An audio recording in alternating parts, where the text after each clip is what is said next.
Magandang araw mga kalingap! Welcome back sa ating munting channel kung saan lagi nating sinusubaybayan ang mga kwento ng inspirasyon, saya, at minsan ng mga pagsubok sa mundo ng ating mga paboritong love team. At ngayong araw mga kalingap, isang mainit na usapan na naman ang ating tatalakayin. Tungkol nga po ito kay Papa Eds at kay Beyonce. Ayon sa mga lumalabas na balita, tila may pinagdaraanan daw si Papa Eds at may mga bulong-bulungan na baka may ibang babae raw. Pero bago tayo gumawa ng sariling konklusyon, alamin muna natin ang buong kwento. Ang simula ng usapan. Kamakailan, nagsalita na si Papa Eds tungkol sa kanyang kalagayan. Ayon sa kanya, may mga bagay siyang pinagdaraanan, hindi lang emotionally kundi pati physically. Kita nga raw ng mga viewers na tila nag-iba ang kanyang itsura. May mga nagtatanong kung bakit parang namumula, namingitim, o tila nagbago ang kutis ni Papa Eds. Kaya't marami tuloy ang nagduda. May sakit ba siya? Stress lang ba? O may mas malalim pa itong pinaghuhugutan? Habang nangyayari ito, napansin din ng ilan na parang humina ang energy ng kanilang love team, ang EDSI. Madalas silang magkasama noon, laging masaya, pero nitong mga nakaraang linggo, tila may distansya. At dito na nga nagsimula ang mga haka-haka. May problema ba sila?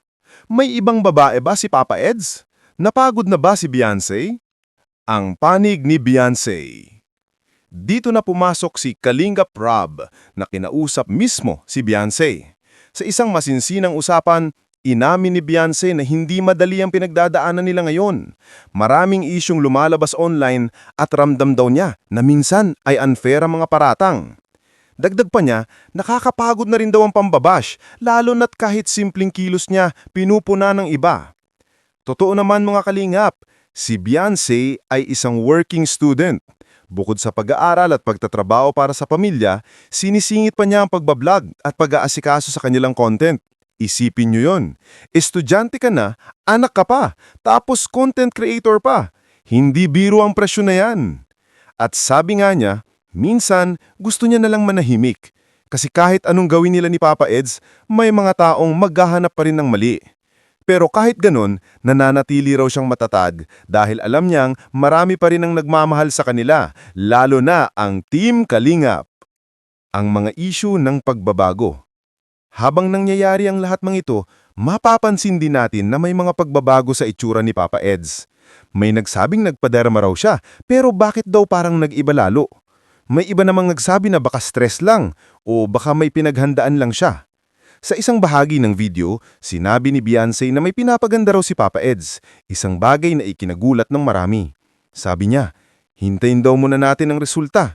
Hindi daw ito simpleng pagbabago, kundi isang preparation para sa mas magandang kapitulo ng buhay ni Papa Eds. Kaya't marami tuloy ang nagpatanong, para kanino kaya ang pagpapagoing na yan? May bagong proyekto ba? O baka naman may espesyal na tao sa likod nito? Ang usapang Korea. Isa pang exciting na parte mga kalingap, malapit na raw bumiyahe papuntang Korea sina Beyonce at Papa Eds. Sabi ni Beyonce, ito na marahil ang pagkakataon nila na magpahinga, mag-enjoy at sabay na magbagong buhay. First time raw ni Beyonce na makapagpunta ng ibang bansa, kaya sobrang saya niya. At syempre, hindi niya makakalimutang pasalamatan ang Team Kalingap at ang mga sponsors na patuloy na tumutulong sa kanila. Sabi pa nga niya, malaki ang nagbago ng buhay ko simula nang makilala ko si Papa Eds. Hindi lang pag-ibig, kundi disiplina, inspirasyon at tiwala sa sarili. Grabe, di ba mga kalingap? Minsan, kahit may issue, yung mga ganitong salita, ramdam mo pa rin na may lalim ang kanilang relasyon. Pero syempre, hindi mawawala ang tanong ng mga fans. May problema ba talaga? Bakit tila lumalayo sila sa isa't isa?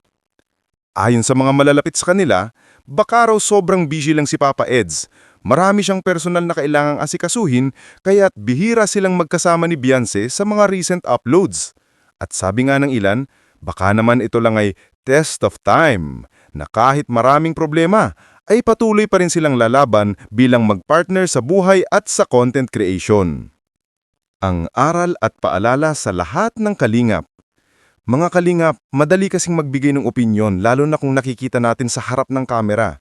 Pero tandaan natin, sa likod ng mga ngiti at content na nakakatawa o nakakakilig, may mga tao ring napapagod, nasasaktan at nangangailangan ng pangunawa. Kung totoo mang may pinagdaharaanan si Papa Eds, sana ay makabangon siya ng may lakas at inspirasyon. At kung may tampuhan man sila ni Beyonce, sana ay maayos ito dahil sayang naman ang love team na nagbigay ng ngiti sa maraming manunood. Kaya mga kalingap, kayo, ano ang masasabi nyo? Tingin nyo ba ay may bago talagang babae si Papa Eds? O baka naman simpleng stress lang at pagbabago ng priorities?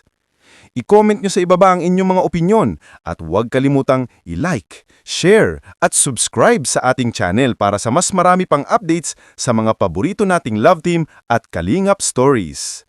Maraming salamat mga Kalingap! Hanggang sa muli, mag-iingat tayo palagi at patuloy tayong magmahalan ng totoo kahit sa gitna ng mga pagsubok. Peace! Mga Kalingap, madali kasing magbigay ng opinyon lalo na kung nakikita natin sa harap ng kamera. Pero tandaan natin, sa likod ng mga ngiti at content na nakakatawa o nakakakilig, may mga tao ring napapagod, nasasaktan at nangangailangan ng pangunawa. Kung totoo mang may pinagdaharaanan si Papa Eds, sana ay makabangon siya ng may lakas at inspirasyon. At kung may tampuhan man sila ni Beyonce, sana ay maayos ito dahil sayang naman ang love team na nagbigay ng ngiti sa maraming manunood. Kaya mga Kalingap, kayo, ano ang masasabi nyo? Tingin nyo ba ay may bago talagang babae si Papa Eds? O baka naman simpleng stress lang at pagbabago ng priorities? I-comment nyo sa ibaba ang inyong mga opinyon at huwag kalimutang i-like, share at subscribe sa ating channel para sa mas marami pang updates sa mga paborito nating love team at Kalingap stories. Maraming salamat mga Kalingap! Hanggang sa muli, mag-iingat tayo palagi at patuloy tayong magmahalan ng totoo kahit sa gitna ng mga pagsubok. Peace!